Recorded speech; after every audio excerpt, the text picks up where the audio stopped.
हाँ जी, किद्दां नमस्कार। सब कुछ ठीक ठाक है, मैं भी ठीक ठाक हूँ। तो welcome back to my new video series जिसका नाम है overcoming attention seeking behaviour. Welcome to part 3। इस पार्ट में मैं बात करने वाला हूँ कि तुम्हें परफॉर्मिंग क्यों रोक देनी चाहिए। अब परफॉर्मिंग मतलब क्या है? जब तुम एक अटेंशन सीकर होते हो तो तुम हमेशा परफॉर्म करते रहते हो। परफॉर्म इन द सेंस कि तुम कॉन्शियस रहते हो कि तुम्हारे ऊपर लोगों का ध्यान है, स्पॉटलाइट तुम्हारे ऊपर है और सब तुमको देख रहे हैं। तो जो भी तुम एक्शंस लोगे वो सभी बड़े कॉन्शियस डिसीजन से आएंगे कि मुझे कोई देख रहा होगा। और उस चक्कर में क्या होता है कि तुम जो अपनी रियल वर्थ है, जो तुम्हारा रियल तुम हो, तुम उसे भूल जाते हो। तो क्या होता है कि तुम always performing in front of others to get their attention, और इस चक्कर में तुम अपने आप को कहीं ना कहीं पीछे छोड़ देते हो। जो तुम्हारी ट्रू सेल्फ होती है तुम उसे पीछे छोड़ देते हो। तो अब सोच के देखो कि कैसा हो अगर तुम परफॉर्म करना बंद कर दो और जैसे तुम हो वैसे रहो। इसी बारे में हम बात करने वाले हैं आज। तो सबसे बड़ी दिक्कत क्या है अटेंशन सीकिंग बिहेवियर की? इसकी जो रूट है वो तुम्हारी आती है एक्सट्रिंसिक मोटिवेशन से। जितना भी तुम्हारी चीज़ तुम्हें यहाँ मिलती है वो तुम्हारी आती है एक्सटर्नल मोटिवेशन से, कि जो भी बाहर के लोग हैं वो तुम्हें वैलिडेट करेंगे कि तुम अच्छे हो बुरे हो, तुम्हें क्या करना चाहिए, तुम्हें क्या नहीं करना चाहिए, तुम्हें क्या खाना चाहिए, तुम्हें क्या नहीं खाना चाहिए, तुम्हें क्या पहनना चाहिए, तुम्हें क्या नहीं पहनना चाहिए।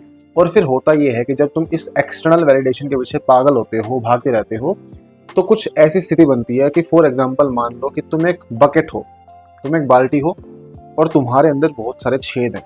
अब जो तुम्हारे अंदर छेद है वो दिखाते तुम्हारे अंदर का खालीपन, और जो एक्सटर्नल वैलिडेशन है वो है एक टूटी, उसमें से पानी आया जा रहा है और कहीं कहीं तक तुम्हारे अंदर पानी भर जा रहा है, यानी एक्सटर्नल वैलिडेशन से तुम्हें खुशी मिल रही है। ठीक है, जब तक वो एक्सटर्नल वैलिडेशन की टूटी चली रहेगी, मिलती रहेगी तुम्हें मोटिवेशन, वैलिडेशन, तुम खुश रहोगे।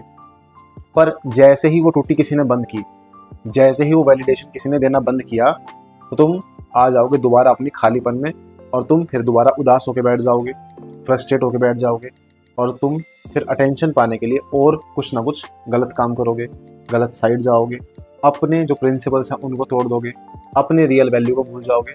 बिकॉज तुम्हें लगता है कि जो भी वैल्यू है वो मुझे सामने वाला दे रहा है, मुझे कोई दूसरा इंसान दे रहा है। तुम्हें ये नहीं पता कि तुम्हारी असली वैल्यू क्या है। अब बात यहाँ आती है कि क्वेश्चन दिमाग में उठता है कि भाई प्रॉब्लम तो हमारे सामने आ गई कि एक्सटर्नल वैलिडेशन के कारण हम परेशान हैं, पर अब करें क्या, इस स्टेप से बाहर निकले कैसे? तो आई गोट अ चॉइस फॉर यू। तुम शिफ्ट करो इंटरनल मोटिवेशन के ऊपर, इंटरनल वैलिडेशन के ऊपर।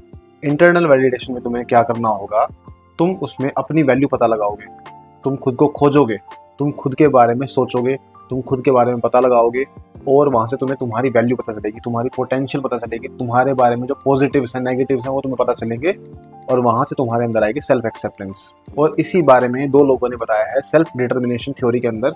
आई एम सॉरी, मुझे उनका नाम याद नहीं आ रहा है, उनका नाम यहाँ पे देख लेना। पर इन्होंने बताया इस थ्योरी के अंदर कि हर इंसान की कुछ इनेट साइकोलॉजिकल नीड्स होती हैं। इनेट यानी कि जन्मजात, हर किसी इंसान के अंदर होती है 3 नीड्स। तो इस सेल्फ डिटर्मिनेशन थ्योरी के अंदर जो तुम्हारी पहली नीड होगी वो होगी कॉम्पिटेंसी, यानी कि इफेक्टिव महसूस करना। हर इंसान चाहता है कि वो जो भी चॉइसेस मेक कर रहा है, जो भी डिसीजंस मेक कर रहा है, उसके प्रति उसके अंदर कॉन्फिडेंस हो कि जो मैंने स्टेप लिया है वो पूरे सोच समझ के लिया है, पूरे होशोहवास में लिया है और पूरे कॉन्फिडेंस के साथ लिया है, ताकि वो उस पर प्राउड फील कर पाए। ठीक है। दूसरी नीड होती है तुम्हारी ऑटोनॉमी की, कि जो भी मैं एक्शंस मेक कर रहा हूँ उसका कंट्रोल मेरे पास है। और जब इंसान को लगता है कि चीज़ें मेरे कंट्रोल में, तो उसे पावरफुल महसूस होता है कि मैं अपनी पावर में रहते हुए कोई चीज़ कर पा रहा हूँ, डिसीजंस ले पा रहा हूँ, अपनी लाइफ को डायरेक्शन दे पा रहा हूँ। और लास्ट नीड होती है तुम्हारी रिलेटेडनेस की, यानी कि एक कनेक्शन की नीड उसे महसूस होती है दूसरे लोगों के साथ में। अब तुम्हें करना क्या है कि जब ये जो तीनों नीड्स हैं, जब इसका तार बंधेगा तुम्हारे अंदर से, अब तक इसका तार बंधा हुआ था बाहर से, क्योंकि बाहर वाले लोग तुम्हें बताते थे कि तुम्हारे चॉइसेस ठीक है या नहीं है, तुम्हारे ऊपर तुम्हारा कंट्रोल है या नहीं है, या तुम्हारे ऊपर किसका कंट्रोल है, और तुम्हारे साथ हम रहेंगे या नहीं रहेंगे। अब क्या हुआ कि तुमने इन तीनों चीज़ों को, इन तीनों नीड्स को पूरा करना चाहा अपने अंदर से। तो अब क्या होगा, जब ये तीनों नीड्स तुम्हारी सेल्फ वर्थ से और तुम्हारे सेल्फ एक्सेप्टेंस से जुड़ेंगी, तो यहाँ पे होगा एक बढ़िया सा मैजिक, जहाँ पे तुम्हें सेल्फ एक्सेप्टेंस की वैल्यू पता चलेगी और तुम अपने बारे में जान पाओगे। ठीक है।